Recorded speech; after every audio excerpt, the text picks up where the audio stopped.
Identify the signs of mental overload: brain fog and constant forgetfulness, decision fatigue and procrastination, a lack of creativity, a reduced problem solving ability, and then anxiety, stress, and difficulty sleeping. Welcome back to the Business Growth Mindset Podcast, where we help business owners and founders scale their businesses with clarity, strategy, and confidence. How do you build a system that actually you can stick to, and how do you build that habit to make sure you don't fall back into those bad habits and end up exactly where you started? All right, I'll answer that part first, and then I'll talk about some of the systems. A habit is something you form over a period of time. You're certainly not going to form it over 3 days, because you need to change the way your brain's wired. And unfortunately, most people are not wired for success, right? They all want it. They're just not prepared to do the hard work. And the easiest example of this is weightlifting, right? Actually, I'm going to use you as an example. Last week, you did your extreme trip to the gym where you trained 5 days. You couldn't even walk, I'm back right? at it tonight. Right? Okay, but you couldn't even walk. You're like, It's like me and you walking around in the office. It was like two walking geriatrics, right? And you're like 30, I'm like 47. So it's not like, combined age 77, and that's exactly how we were behaving, like unfit 77-year-olds. But the reality of it is it's consistency, right? That's the secret. So, a lot of people don't know, well, they found out on the weekend that in the end of September, started training again. And the irony of it is, I used to be nicknamed the Bear because I'm very strong. And so when I used to train at the gym 14 odd years ago, I hold a lot of records for lifting in that gym, not like famous records, but amongst a very big group of bodybuilders, and benching 265 kilos, like that was, a bench press for me. But then I met Lucy, and I decided to get back in the food game, and just started eating way too much, drinking too much. And we had children, and 65, 70 kilos later. But I made a decision to change. And I've tried to change for 6 or 7 years, could never get into the habit. So I went to memory recall. And this is I'm giving you guys super intel. And my memory recall is my mate Trent. And Trent Mitchington, one of the best trainers that I've ever worked with. He not only has been a mate of mine for 20 years, he's the man that got me into shape back, 14 years ago, after a 10-year hiatus from training, or whatever it was, from professional sport. And I knew that if I started training with him again, I would actually turn up, because he would kick my ass.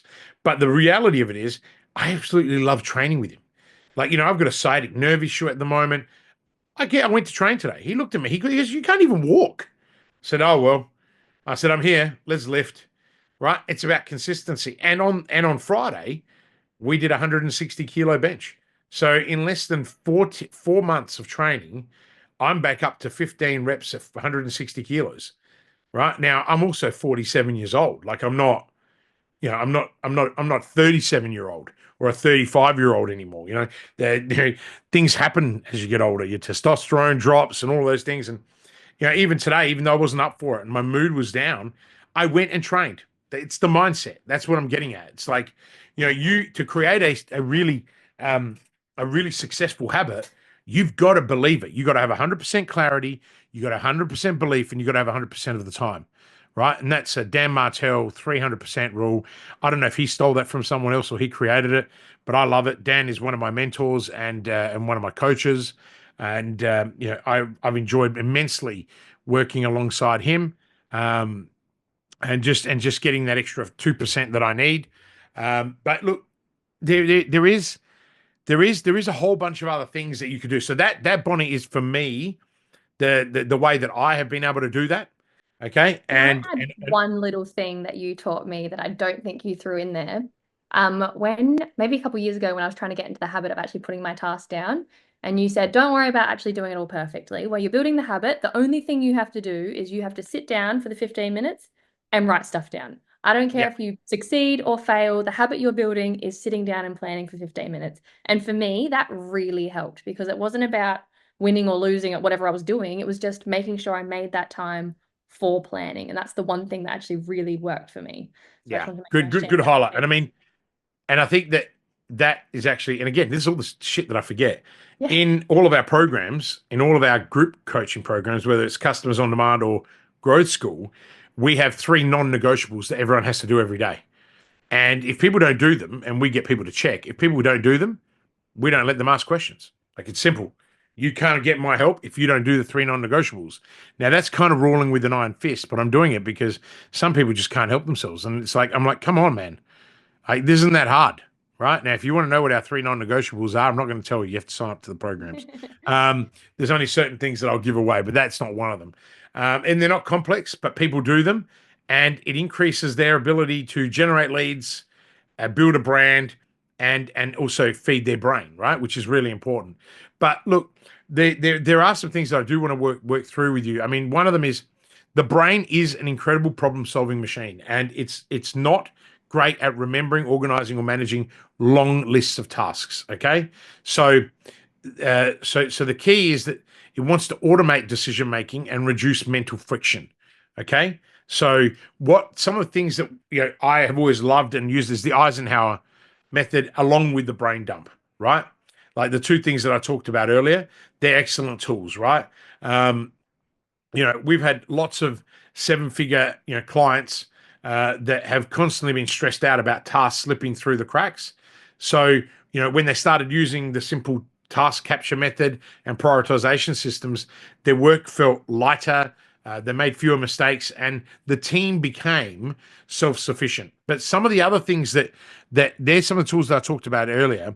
Some of the things that are really important, Bon, is that I don't work to this rule, but most people should start with this, is to follow the 9 minute work block rule, right? So work in deep focus for 90 minutes, then take a 15, 20-minute break and do whatever. Now I work to 20-minute, right? I work to the Pomodoro method. So, because I'm in beast mode, bear mode. So 20-minute intervals with then a 1 or 2 minutes walk around, right? Just do something completely different, switch off, come Yeah. back, go again. That's because I've got really bad ADHD. So if I don't practice those things, but if I got to do really deep work, I can lock myself away for 3 hours, 4 hours, no problem, right? And my productivity doesn't drop because I'm used to it, right? Yeah. But if you do that over and over and over again, you will burn out, right? Yeah. So that's the first one. The other thing is that works really successfully, particularly for clients when we're trying to get the pulse of their organization, is having theme days. Okay, so you batch basically based on the days. So Monday might be strategy, Tuesday might be meetings, Wednesday might be deep work. So the big one that I implement with a lot of our clients is meeting days. So like we run our entire group of companies on a Monday. So I only have what three client calls and a board meeting every fortnight, right, on Mondays, and then I pick up my kids from school, drop them off to school, but that's it. That's my whole day. So, and they're my two big one-on-one clients that get access to me on a Monday. Otherwise, that is how we run our companies. And then we have follow-up meetings on Wednesday, and we have huddles every single day, right? But Monday is team day. Now, why do we do it on that day? Is because there's public holidays on Mondays.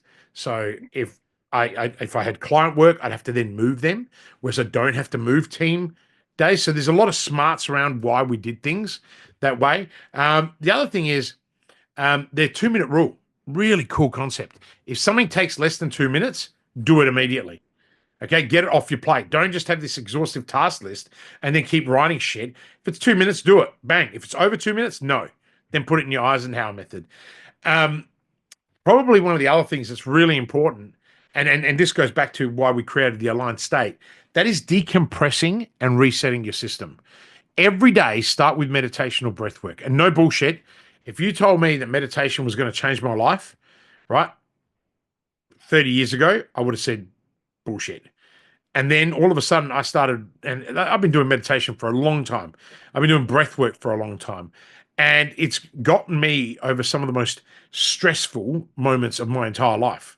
It's not, most people don't build a $30 million empire and then lose it, right? Like, and most people that lose it lose their own soul. For me, my spirituality, my strong mindset, but the breath work and meditation got me through those most difficult days of my life. And then that helps you build that resilience, that grit that you need to move forward. So I can't undervalue meditation and breath work. For some people, it's yoga, whatever it might be. The other thing is people should have an end of day shutdown routine. So where they, review their accomplishments, plan for tomorrow's priorities, and physically step away from work, right? And this is the problem with people that work from home. Like, you work from home now, like, because you're in middle of nowhere again, moving around the countryside for certain reasons. But Yeah. but the other thing is use weekly clarity check-ins. So reflect on your work, right? Yeah. What worked, what didn't work, and adjust accordingly. Okay. So you know, I also work with a handful of CEOs and CMOs, like chief medical officers, where I advise them. And these guys are constantly overwhelmed by what I call decision fatigue. So when we help them start their day, we start by ending their workday with a structured shutdown routine. And what happens is for a lot of these guys, the stress level drops like 50%, and they find themselves making much clearer, faster decisions. So that's kind of like a little gold mine that I want to give away to people, right? And I think finally, the goal of any system isn't to add more to your plate. It's Yeah. actually to give you back time, to give you back focus, and to create more energy. So when you build simple, repeatable systems for capturing tasks, managing focus, as well as resetting your mind, you actually free yourself from the mental clutter and you step into peak productivity and well-being. And that, to me, is what a great system does. I like it.